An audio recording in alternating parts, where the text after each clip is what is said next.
College Football 25 is one of the most hyped sports games we've ever seen. There's no denying that. And today I'm here to add a little extra fuel to the fire with 5 points of why I think this could potentially, keyword potentially, be one of the best football games, if not the best football game we've ever seen. With that being said, don't forget to like the video and subscribe to the channel for more College Football 25 content coming July 15th at 4 p.m., baby.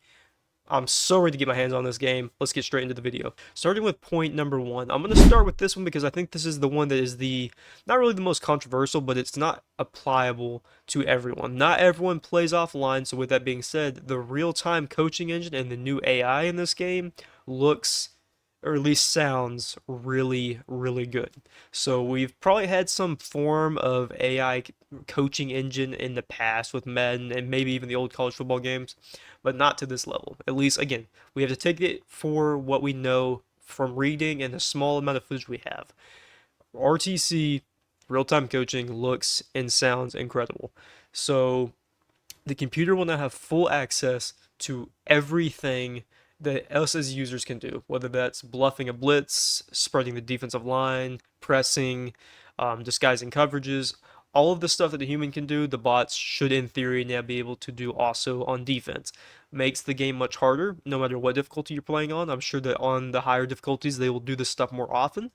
That is huge for people that play a lot of offline like I do. I do a lot of offline franchises, a lot of offline just like rebuilds and stuff. I enjoy that. I've done Madden online franchises, and you can't always play another user. Sometimes you've got to play computer, and for college football especially, I mean we've got 132 teams, something like that. You can only have 32 users, so you're gonna play some computer at some point. Those games need to be challenging, even if it's a bad team. Those games should still be somewhat challenging, at least to the point where like you don't feel like you're just dog walking the other team. There's no challenge. They're not doing anything smart. They're always dumb. They do the wrong thing. You want some form of resistance, at least a little bit.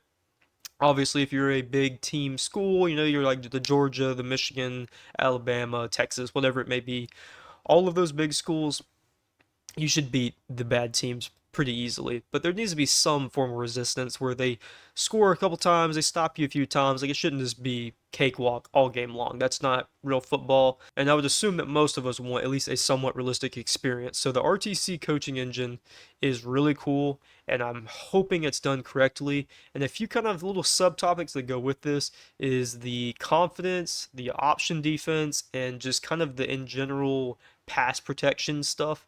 This kind of all goes hand in hand with the AI. So the confidence system, I believe, is new to the game. This is for users and CPU players. If a player is playing well, their players will get their confidence boosted, they'll get hot, and then vice versa. If they're playing bad, their confidence will drop, and they'll get cold.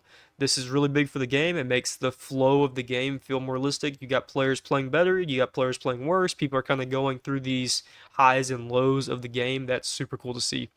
And then for the pass protection, this is something we have desperately needed in Madden. Just a whole overhaul of the pass protection system. It's bad. The whole skill points on the line doesn't really make sense. I mean, I don't know. I just feel like it's been weak. It's really been bad. There's not really ever been a point of user rushing in Madden. Like, you're always better off playing on a defensive linebacker or a safety, and I think that that'll still be the case. Don't get me wrong, and I think that should be the way it is. But there needs to be some form of the pass protection and good defensive linemen mattering. I feel like I've played so many franchises, so many rebuilds where my defensive linemen, unless I find some kind of exploit with a certain ability, the defensive line just doesn't matter. Sometimes players will have 5 seconds, 6 seconds to throw the football, and that's not real. It makes the coverages break. Players are getting dumbed out. Zones are stupid. This game desperately needs at least somewhat realistic pass protection. It needs to be somewhere between 2.5 seconds to 4 seconds on most plays on average. Of course, they're going to have the sometimes plays where, you know, also I said that really weird, right? The sometimes plays. You're going to have plays sometimes where it's 2 seconds. Sometimes it's 6 seconds. Like, that's fine. There needs to be some kind of give and take where it's not always 2.5 seconds, not always 3 seconds. That's not real football either. But we need more of a realistic pass protection. That is very good and very important for the game. And it's so it's always an afterthought. I don't know why. It's such a key point to football. People don't care about the linemen, so maybe that's why.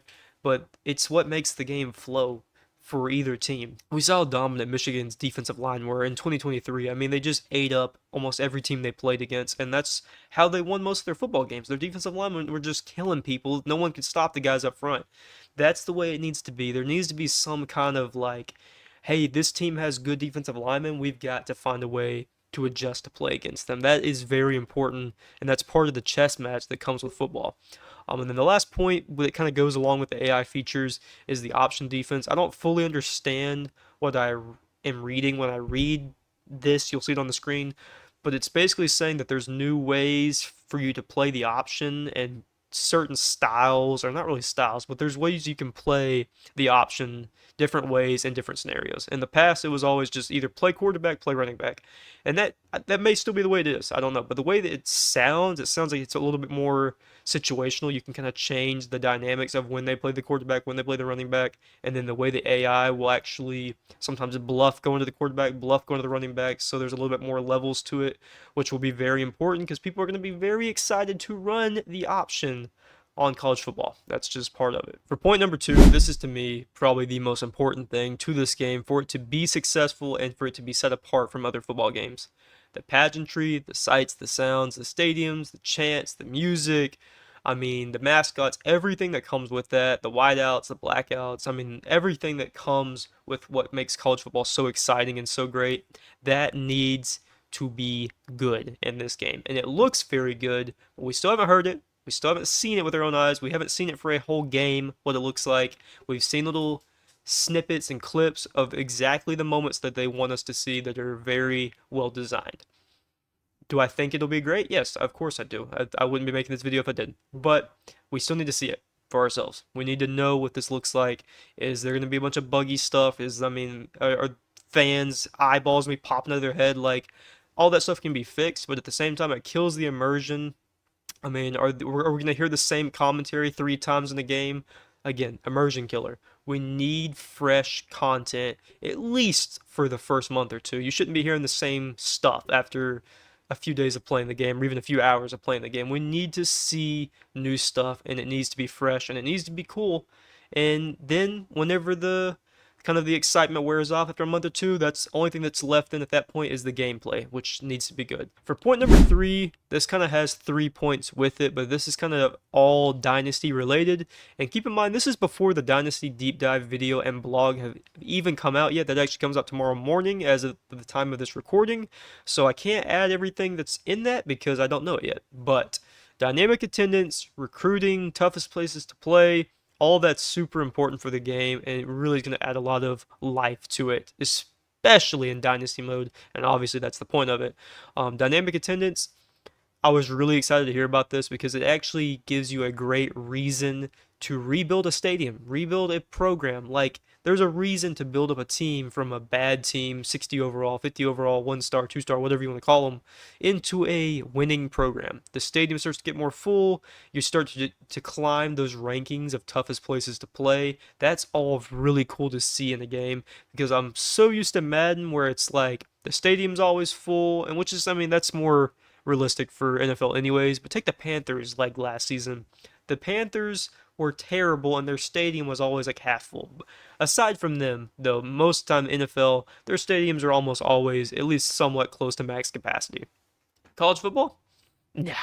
Nah, you're not going to see these small schools with their stadiums full to the max, loud, screaming fans. Heck no, they're empty. I mean, you got like the cheerleaders and the student section and like, I mean, who else is at those games? Like, no one cares. Like, no one's going to watch those games. But as you win more games, your stadium will get tougher, and you will get more fans that fill up the stadium. And then by the end of the season, you've got loud, screaming fans. You got a full stadium. That's cool. That is really neat for the game. And like I said, it gives you a great reason to actually want to rebuild these bad schools into great programs. Along with that, we actually saw our first sneak peek of recruiting. Whew. This is overwhelming, but it looks amazing. I am really excited for this, and I'm not usually a person that cares about the free agency or the draft at the end of a season on Madden, but this is totally different. The way this looks for me, even though it's a little overwhelming, I was able to really make out what I'm seeing really quickly. Obviously, we don't know every exact detail, but I mean, we see things like players can verbally commit. We see that you have these hours that you can work with. Obviously, players have certain things that they want from your school, and if you have those, then you have higher chances of being able to do the tougher or the better received what's the word, recruiting options, like full scholarships, full visits, all that kind of stuff. Like that's all things that you can earn as long as they match up well with your school and your program. So that's really cool. But the last point I wanted to talk about with dynasty related things at point number 3 was the toughest places to play.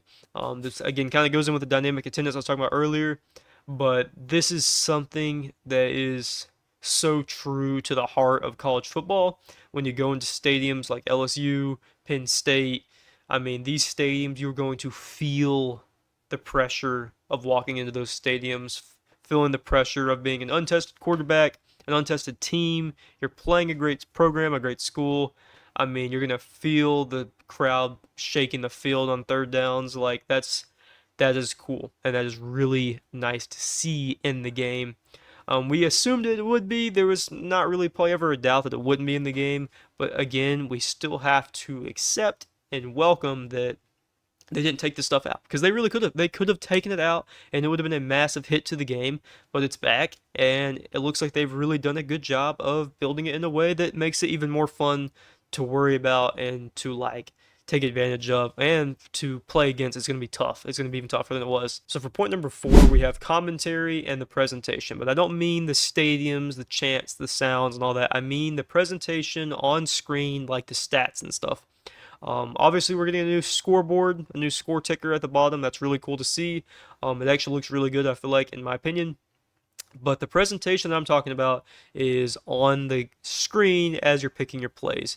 They've said that there is over 400 different things you're going to see on this screen, from stats around the dynasty to different players in the game about their abilities, who had breakout performances last week, all that stuff. I mean, then so many more. That's really cool to see for a person that really gets deeply involved in like not necessarily the story of my franchises and my dynasties, but the stats. I'm a big stat nerd. I love seeing who's the best players on every team, who's got the most rushing yards, who's got the most sacks, all that. I get really deeply invested into the stats and stuff. Big nerd for that. So that's really cool to see that there's going to be a lot of different things to look at with my nerdy eyes. Super cool there. And then what goes hand in hand with this is the commentary. Obviously, we've got 2 teams. I don't remember all of their names. Forgive me, I'm terrible with names, period, point blank. But we have 2 commentary teams, one for the smaller games, and then one for the bigger games, playoffs, national championship, conference championships, all that. So we have 2 commentary teams off the rip. That's really good to see. That's really exciting to hear because that adds a lot of life to the game. I mean, you get 2 commentary teams, so that immediately doubles or sometimes triples the amount of things you're going to hear throughout the first month or 2 of the game, because you're not always going to hear the same announcers. You're going to hear new people. Like, they're even going to have specific commentary for teams like Michigan, Texas, Oklahoma, and then every other team in college football.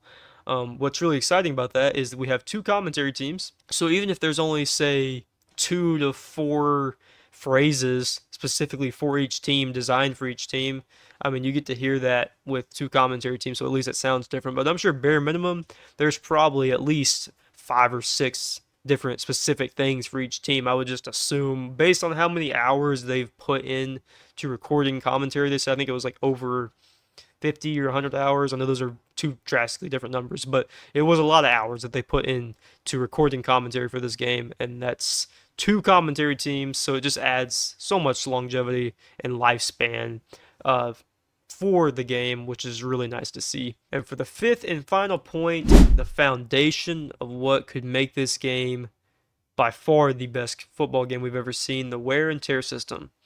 But this comes with 2 sides to the coin. This could make or break this game, and I truly mean that. If this is done poorly, I mean, I'm sure there's, I think it's already been confirmed that you can just turn it off, but this could really ruin the game, or it could make it absolutely amazing. The wear and tear system is awesome. I mean, from everything we've seen, I mean, you should have to take care of your players, get them away from hits, slide with your quarterback. I mean, make sure your linebackers aren't getting their brains rattled around by hitting someone 15 times in a row with a hit stick. Like, this stuff should matter. You should have to rotate your players. You should have to sub people in, keep your players fresh, keep them healthy, and like week to week stuff too. Like, if your player had a really hard workload, say your running back in one game, he had 40 carries. Next week, he's gonna be banged up. He's gonna be tired. Like, that's football. I don't know where this concept comes from that like that shouldn't be in the game. I know it's a video game, but at the same time, if we want some form of realism, this should be in the game. And for people that don't care about it, don't want realistic football, turn it off. I mean, you don't have to play with it. It's that simple. But to me, this is what really is going to make or break the game. And I really hope to see it in a solid state right when the game drops. But I really foresee this having a lot of issues early. I hope I'm wrong about that, but I foresee it like a prophet that something's going to be wrong with it. Whether injuries are too often, or the attributes are dropping too quickly, or some hits aren't registering on the right body parts, whatever it may be, there's something's going to be messed up with it. I just have too much doubt in EA. I know it's new devs, new people, but it's still EA. Something's going to be wrong with it in some form or fashion, even if it's just for a game, or maybe every now and again, like one player's arm is broken randomly, even though he never got hit on that side of the body. Like, whatever it may be, something's going to happen, and it's going to be a little bit glitchy. But, again, two sides of the coin. This could be potentially the best part of this game, and I'm really excited to see it more than anything else. It's 1 in the morning. I'm sick. My throat feels really weird. That's why I'm talking a little bit odd. I already talk odd anyways, and then you add this onto it, and it's just like my stutter and skipping over words and stuff gets much worse. So, it doesn't mean you can't like the video though. And subscribe to the channel and leave a comment. Let me know what you're thinking about the game. Are you excited for it? Do you think it's going to be a massive flop? Or are you one of the morons that are still saying it's a mad reskin?